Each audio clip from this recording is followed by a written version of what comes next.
From world events to Washington and New York City, here's your concise world update for Wednesday, December 31st. Russia launched an overnight drone assault on Ukraine's Odessa region, damaging homes and critical infrastructure and wounding for people, including 3 children.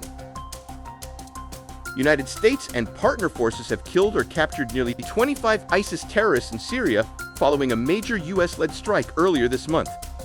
The UAE said on Tuesday it would withdraw its remaining forces from Yemen after Saudi Arabia backed a demand for Emirati troops to leave within 24 hours, deepening a major rift between the two Gulf powers and oil producers.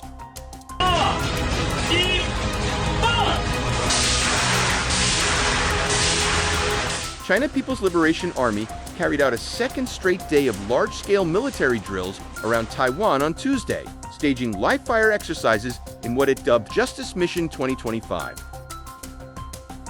Officials on Tuesday were still working to recover and identify the bodies of 3 hikers confirmed dead near a rugged Southern California trail, Mount Baldy, as strong winds and hazardous conditions hampered rescue efforts.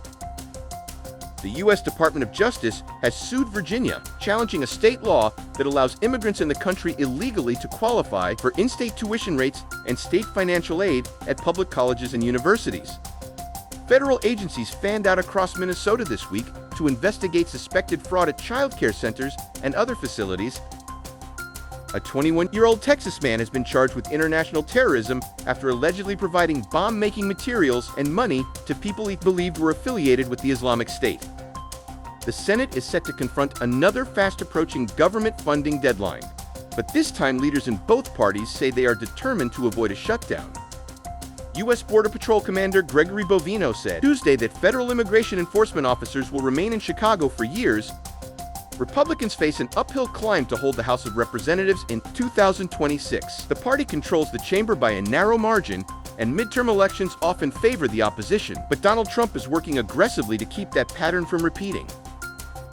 Some Iowa voters are closing out the year with a special election on the final Tuesday of 2025, choosing a state senator in a race that could restore Republicans' 2/3 control of the chamber.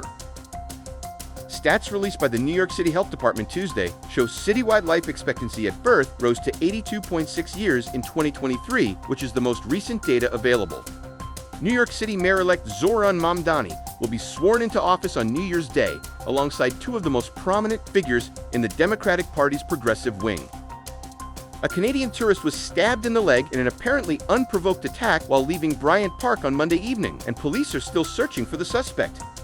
A federal judge in California, turning away a challenge by New York, has ruled the Trump administration may resume sharing data about unauthorized immigrants receiving public health insurance benefits with U.S. Immigration and Customs Enforcement starting in January.